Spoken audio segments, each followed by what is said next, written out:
Everybody? Jimmy Faluca reporting with Frank. Frank, how's it going, buddy? I'm here and I'm disgusted. You're disgusted? You're I'm a hater. disgusted. It's because I'm a hater. You're a hater. Oof. The life of a hater, that must suck. I'll tell you something, Frank. Judging by the date, unless my calculations are wrong, I haven't been watching Raw in 11 weeks. I've been so focused on baseball. My Mets are giving me a heart attack because they're trailing 2 games in a World Series. And of course, immediately the Yankee fans that hate on the Mets are pointing and laughing rather than supporting the New York team. These are people that would cheer Boston over the Mets, which I find laughable. Yeah. I mean, like Yankee fans have a reason to be insecure. Like, why would you be insecure? you ever notice the most successful people are the most insecure?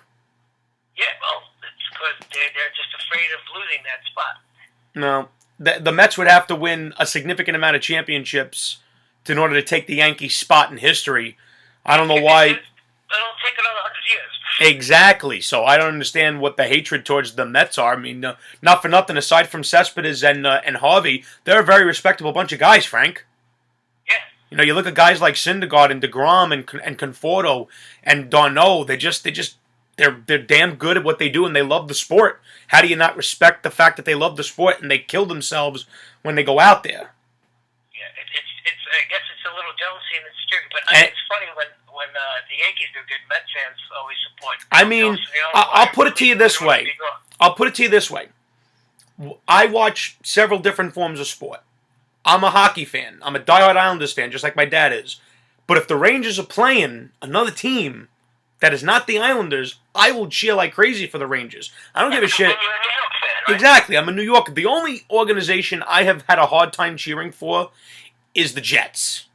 Yeah, well. But I will say they've had a good start to their season this year. You have to be a different breed to be a Jets fan. Listen, being a Jets fan is just like being a Mets fan. You expect failure, but when success comes, you appreciate it more. Yeah, this is what I noticed with the Yankees and the Mets. The Yankees expect to win, the Mets expect to lose. So when the opposite happens, it's a big deal. And for the Yankees feel it's their birthright to win the World Series. It's not. It's the best team. The best team should win the World Series, at least. And sometimes the best team doesn't win. Luck plays a part, and momentum, as you mentioned before we got on the phone, plays a part. I mean, the Mets had all the momentum in the world going into this series, and it's just like their two aces, Harvey and DeGrom, just couldn't get it done. I was amazed that DeGrom got crushed the way he did. That was hard to watch. The Royals are focused, and that's it. They're in a rhythm. That's it. And as a pitcher, you have to take them out of their rhythm, which is hard to do. But with Kansas City, you cannot pitch fastballs to these guys because this is a hitting team. This is a team that puts the ball in play. And that's what scares me about the next game with Syndergaard, because he's for the record, Noah Syndergaard is my favorite on the Mets. Don't get me wrong. I love all the guys on the Mets, with the exception of Michael Kadire. I personally could live without him. I could give two shits less if he re-signs with the Mets when his contract is up. Harvey... He's an old player. He's not coming back. Harvey, if he wants to go... If it's true, because I concede it could be false, if he truly just wants to go put on pinstripes, trade him and get 2 big bats. Because God knows we could use them. I don't know. I think that's rumors. No. They don't have to worry about that. Let's get to the fake sport that we always discuss, Frank. You know the fake sport that creates such hatred among wrestling amongst fans, which I've never seen anything like it. I've seen Red Sox and Yankee fans behave better than some wrestling fans do. And just everybody's favorite wrestler his fans are always insecure. It's not even their favorite wrestlers. I think it's just all around questioning the business. You get all this bullshit that comes with it. It's hysterical. Like this morning when I clocked. It's mostly the younger fans, like 25 and under, who've really never been exposed to anything except since the 2000s. So they really have. You'd be surprised. There are some older guys, Frank. There are some older guys, and I'm talking older than me, that will just take people that question things in terms of this business to task, and they'll fucking humiliate them for even questioning. I mean, you know what I find hysterical? The best times of the business was when the business listened to their audience, not the other way around. You know, people like to bring up Hogan. Hogan was already a big star before he got to WWF. He was a major star in the AWA with Vern Gagne when he was lighting the world on fire because the fans were so behind him. That wasn't. He was universally over. Don't use the word universally, Frank. That got him over. That got him across. Frank, you're living in the past. No one's universally over anymore. Daniel Bryan doesn't exist. Please. John Cena, he's the most popular wrestler of all time. Oh, absolutely. You know, the guy outshines anyone that ever came before him. You know, he never plays any politics. He shows up. Think about his best achievement, Frank. He shows up on time. Yeah. I love that. That's my favorite. But it's funny because like back in 90. Can you name 5 guys in history who have showed up on time? This isn't professional sports where you show up on time. If you don't show up to the venue, you don't get paid. Right. Can you name 5 athletes who have showed up on time in history? Absolutely not. Absolutely not. Nobody shows up on time. I can't even think of. I can't think of 2 guys that show up on time. Thank God we got John Cena. My God. Let's get into the business at hand, which is reviewing Hell in the Cell, which in its own way was a decent show. I'm not going to lie, it was a decent show. There were a couple of things on this show that I really, really enjoyed. We'll start with the pre-show, which I roll my eyes because there are 3 guys that were on the pre-show that absolutely did not belong on the pre-show. They belonged on the actual show. Ziggler, Cesaro, and Neville against Rusev, Sheamus, and King Barrett. It just, to me, I just find it laughable that Neville, Cesaro, and Ziggler are on the pre-show. And no plans for them. They don't have to do with them. So it's you get 6 guys in one match and then get them out of the way. And all I'm going to say is, when Neville was on NXT, he was featured way better. Cesaro, I don't even know what to say when it comes to that guy anymore. You know, he's Swedish. What do you want? He's Swedish. I guess that's the case. You know, forget that he's talented. Forget that the fans actually give a shit about him. And then you get to the poor case of Dolph Ziggler, where, you know, and I've had people say, well, he should keep his mouth shut. Maybe he'll go places. Shawn Michaels used to tell Vince to go fuck himself right in front of Pat Patterson and Gerald Briscoe. So what happened? Vince lost his balls to push a guy that's not just going to bend over and take it in the ass? Please. Well, maybe he shouldn't piss anybody off. Please. That's a load of crap. Surprisingly, the opening match to this show was, in fact, the U.S. Open Challenge with John Cena, as usual, doing his, you know, this is the place to be, you know, because, you know, getting booed doesn't matter, Frank. When the fans' reaction doesn't matter. As long as they react, it's a good thing. The most polarizing athlete in the WWE universe. I don't care what anyone says. When you're a hero and you get booed, you should be the villain. And when you're a villain and you're getting cheered, they should make you the hero. It's that simple. It always worked. It will always work. And anytime this guy comes out, it's an insult to my intelligence. He should have been turned a long time ago. And I find it hysterical because I really didn't pay much attention to the first half of Hell in a Cell. I had to rewatch it because I had something happen, which anyone that knows me personally knows what went on that evening, and I appreciate, you know, Frank himself messaged me, called me. I appreciate the support from my family. You guys are awesome. Unfortunately, accidents happen. Our loved ones get hurt, and that takes precedent over anything else. I managed to find time to rewatch it, and Alberto Del Rio made his return and was John Cena's challenger, and he defeated John Cena clean. Now, what boggles my mind is that Del Rio, who has already been a World Heavyweight Champion 4 times over, has won the Royal Rumble, is already a legend in Mexico. What warranted him getting that victory over Cena?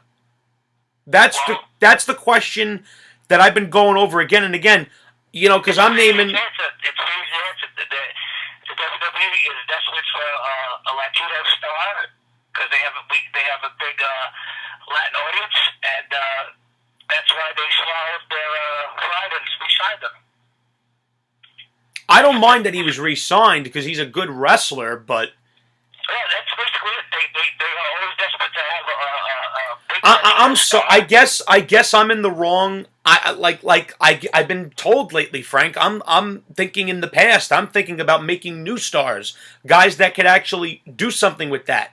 And Larry, who's usually on the show with us, made a statement that he knew something to that effect was going to happen, that someone who was completely cold, that nobody gave a shit about, was going to win the title, so that way whenever Cena does come back, he'll still have all the momentum in the world. Which, Of course. you know, I just don't understand why they would let someone like Del Rio pin Cena clean. 100% clean. And he's already a made man. When you got guys like Ambrose, who wasn't even on the fucking pay-per-view in a wrestling capacity.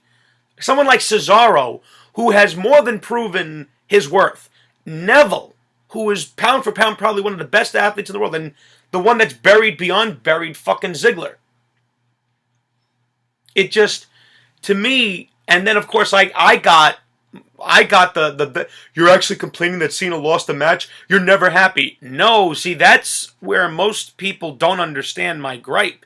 And they don't understand your gripe, Frank. It's not just that he wins all the time.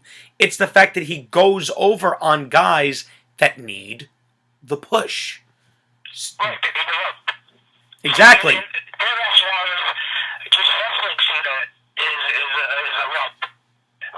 Just to be in the ring with him is the rope. That's the rationale that some people like to use, and I disagree with that entirely. That's just simple. That's the WWE's rationale. That is the WWE's rationale. And that's a lot of the guys that I deal with on all these different wrestling pages. That's their rationale. Just getting in the ring with Cena means you're elevated. No, it doesn't.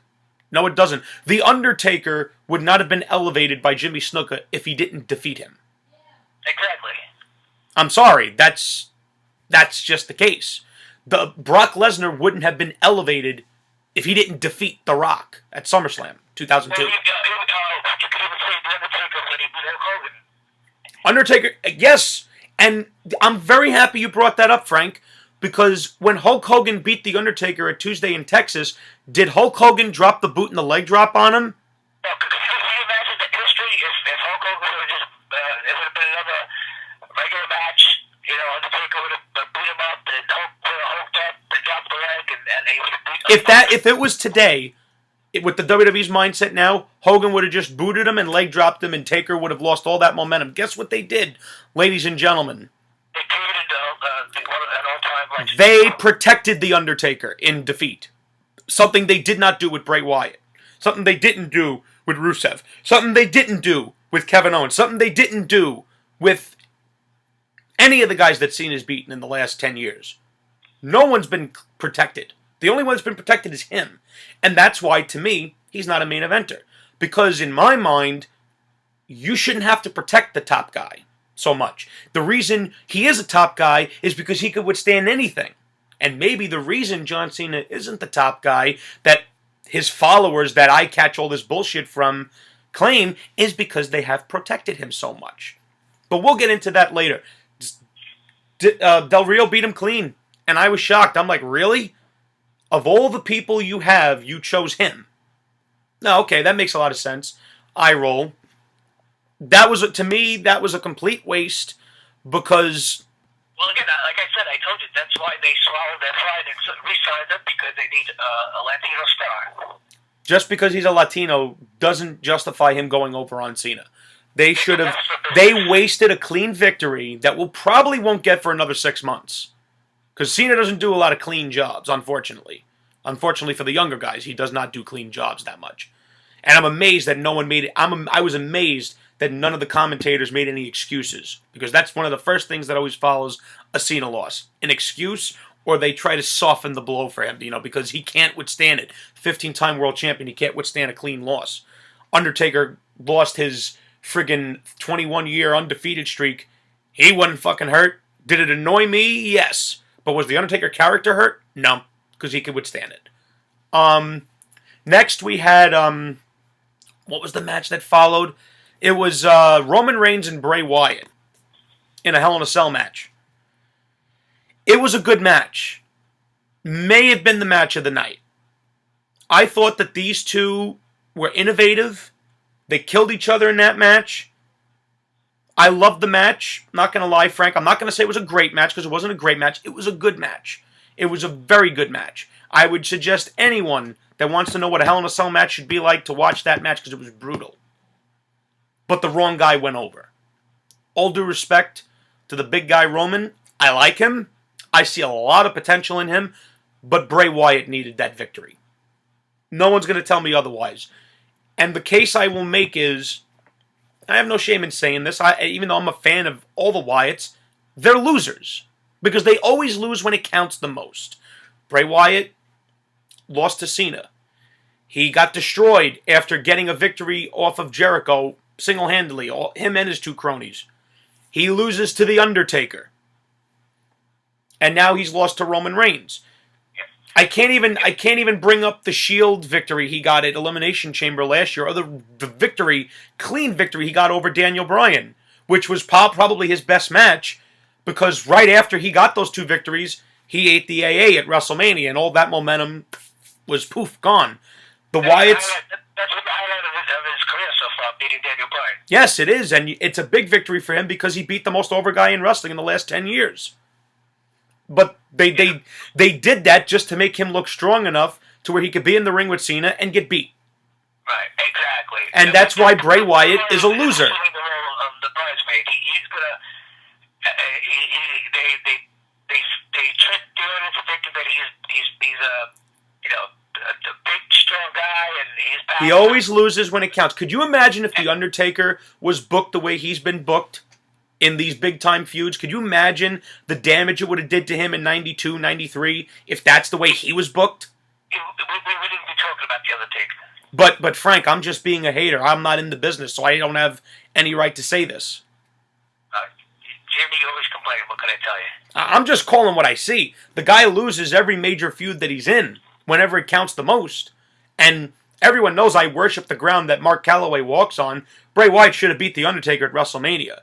And the way it's looking right now, it's going to be the Wyatt family against an Undertaker team. Bray Wyatt should get the pinfall victory over The Undertaker at Survivor Series. He needs that.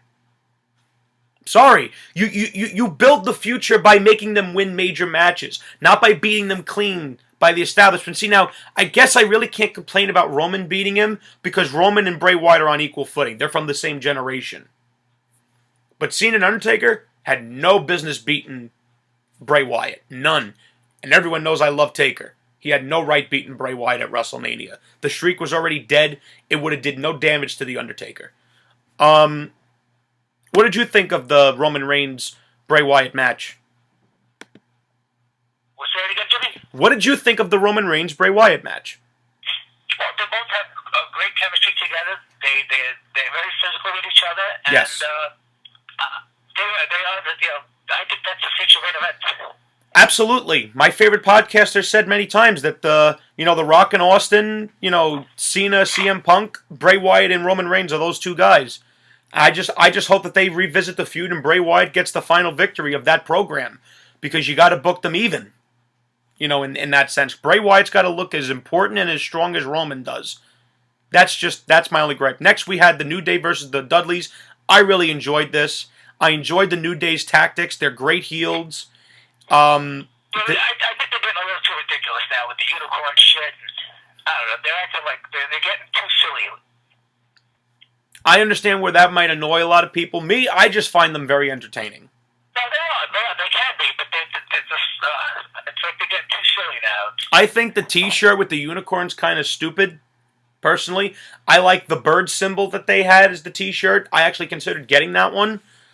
Like I said, I just find them very entertaining. I love the Dudleys. They're the second greatest tag team of all time, in my view. Right behind the Road Warriors. Sorry, Animal and Hawk to me just can never be topped. Your taste may be different than mine. It's subjective. Yeah, they're just building this flow of, eventually the Dudleys will get the title. back. Yeah. Next we had Charlotte versus Nikki Bella, a very missable match, as is every other match that features the Bellas. I'm sorry, they're complete trash. I had no desire to see that match at all. And I love Charlotte. I love Becky Lynch. I love Kana. I love Paige. I think they're all great. I can't say enough about Sasha Banks and Bayley. I think that the Bellas are just complete garbage. They never had any business being anywhere near a women's championship in wrestling. Can't even say that they're visually, beautiful because one of them is complete plastic. I'm sorry, but to me that's a turnoff. I don't know. Every guy's got different tastes, but if you're fake, if you're a phony, I have no reason to like you. What'd you think? I didn't watch. I'm sorry to say, I have no interest in these. I hear you. Seth Rollins versus Kane. Finally, Seth Rollins, the champion, can actually win a championship match clean. Thank you. Oh, that's what he's looking. He's set up to look like a fool. Seth Rollins as a world champion is a complete and utter failure. But he always gets booked to speak. He always speaks out and manages to keep the belt. Yeah, but you want to know something? He beat Kane by the skin of his teeth, but he did it all on his own. That's how he should be winning these matches. Yeah. You don't beat your world champion on Raw multiple fucking times. You don't have him lose multiple fucking times clean as a bell. Otherwise, why the fuck would I believe that he could be a credible world champion? He's just as bad as The Miz, and The Miz was garbage in every conceivable way. The Miz had no business whatsoever being WWE champion. In terms of being world champions, they both equally suck. As far as ability, Seth Rollins blows him out of the fucking water. In terms of in-ring ability, Seth Rollins is pound for pound one of the best athletes they have. Him and Adrian Neville to me are equals because Adrian Neville.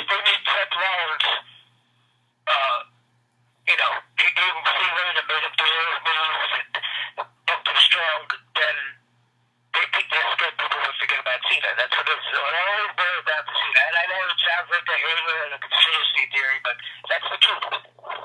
No, I know, Frank. Frank, listen, you're preaching to the choir. You don't need to convince me that they booked Rollins to look like a bitch boy. Because if you watch the fucking television, that's what they've been doing. That's one of the reasons. That's one of the reasons that I stopped watching. Because if the world champion's going to look like a complete fool, like he doesn't even belong there, what's the fucking point? See, I come from the. Was watch their feud, Seth Rollins and Cena, and the WWE showed you their hand. That's it. Seth Rollins beat up because of Jon Stewart, and then from there on in, Seth Rollins was 5 times a row, submission, clean. That's it. They showed you their hand. That's it. No, they did. They did, and what something that's been bothering me since Night of Champions is that Cena could beat Rollins clean, but Sting couldn't beat Rollins after he was worn down from a match with Cena. What does that say about Sting, who's a legend? There's nothing to say. It just shows you they're showing you their cards. That's what they think. But I'm supposed to ignore that and shut up. Jimmy, nobody even remembers what happened last week. Yeah. Kevin Owens and Ryback, womp womp. I love Kevin Owens, but he does not belong wrestling a guy like Ryback because much as I love the big guy, and I do, he's not that good in the ring. His matches are very missable.